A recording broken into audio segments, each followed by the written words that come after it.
Hello all. இன்றைக்கி simple and ஈஸியான hair oil, hair க்ரோத்துக்கு ரொம்பவே ஹெல்ப் பண்ணக்கூடிய ஒரு ஹேர் ஆயில் தான் நம்ம வீட்டிலையே எப்படி பண்ணுறதுன்னு பார்க்கலாம். இன்றைக்கி நான் என்னென்ன பொருள் எடுத்திருக்கேன்னா, ஒரு சின்ன சைஸ் நெல்லிக்காய் எடுத்திருக்கேன், கட் பண்ணி வச்சுருக்கேன். அதே மாதிரி மீடியம் சைஸ் கத்தாழை, சங்குப்பூ ஒரு 10, செம்பருத்தி ஒரு 7 எடுத்திருக்கேன், கொஞ்சமாக மருதாணி இலை எடுத்திருக்கேன், ஒரு 2 டேபிள் ஸ்பூன் வெந்தயம், ஒரு 2 டேபிள் ஸ்பூன் கருஞ்சீரகம் எடுத்திருக்கேன். மருதாணி நான் மார்னிங் கைக்கு வைக்கிறதுக்காக அரைச்சிருந்தேன். ஸோ அதில் கொஞ்சம் மீதி இருந்தது. அதிலேயே எல்லாத்தையும் போட்டு அரைச்சிக்கலாம். கொஞ்சம் கொஞ்சமாக எல்லாமே சேர்த்து அரைச்சிடுங்க. நான் நெல்லிக்காய், கருஞ்சீரகம், வெந்தயம் சேர்த்து அரைச்சிருக்கேன். அதுக்கப்புறமா கத்தாழை ஆட் பண்ணியிருக்கேன். அப்புறம் கறிவேப்பிலை, அதுக்கப்புறம் சங்குப்பூ ஆட் பண்ணி அரைச்சிக்கிறேன். அப்புறமா செம்பருத்தி பூ ஆட் பண்ணி அரைச்சிக்கிறேன். இதெல்லாம் சேர்த்து அரைச்சிங்க அப்படின்னா உங்களுக்கு இந்த மாதிரி தான் இருக்கும். நான் சின்ன வெங்காயத்தை சொல்ல மறந்துட்டேன். சின்ன வெங்காயமும் நீங்கள் ஆட் பண்ணிக்கோங்க. நான் ஒரு 3 கவுண்ட் ஆட் பண்ணியிருக்கேன்.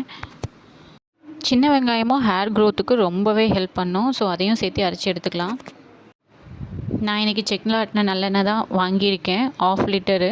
ஸோ நீங்கள் செக்கில் ஆட்டின நல்லெண்ணெய் மேக்ஸிமம் ஹேர் ஆயிலுக்கு யூஸ் பண்ணிங்க அப்படின்னா ரொம்ப நல்லாயிருக்கும், வாசமாகவும் இருக்கும். இப்போது எண்ணெய் லைட்டாக சூடானதும் நீங்கள் அரைச்சி வச்சுருந்தது இதில் ஆட் பண்ணிக்கோங்க. எசன்ஸ் எல்லாம் நம்மளுக்கு ஆயிலில் இறங்கணும். அதனால் மீடியம் ஃப்ளேம்லேயே வச்சு நல்லா மிக்ஸ் பண்ணி விடுங்க. கொஞ்சம் நேரம் கழித்து பார்த்திங்கன்னா இந்த மாதிரி நுரையா வந்துட்ருக்கும். இது அடங்குற வரைக்கும் நம்ம மீடியம் ஃப்ளேம்லேயே வச்சு நல்லா மிக்ஸ் பண்ணி விடணும். இப்போ பார்த்திங்கன்னா ஓரளவுக்கு அடங்கிடுச்சு. இந்த ஸ்டேஜில் நீங்கள் அடுப்பை ஆஃப் பண்ணிவிட்டு இறக்கிக்கலாம்.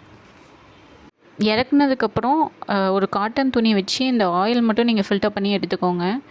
நான் இன்றைக்கி வெள்ளை காட்டன் துணி எடுத்திருக்கேன். ஸோ நீங்கள் ஆயில் ஃபில்டர் பண்ணிங்க அப்படின்னா இந்த மாதிரி தான் இருக்கும். இப்போ நம்ம ஆட் பண்ணியிருக்க பொருள்லாம் ரொம்பவே ஹேர் க்ரோத்துக்கு ஹெல்ப் பண்ணும். ஸோ ஒன் டைம் நீங்கள் வீட்டில் ட்ரை பண்ணி பாருங்கள்.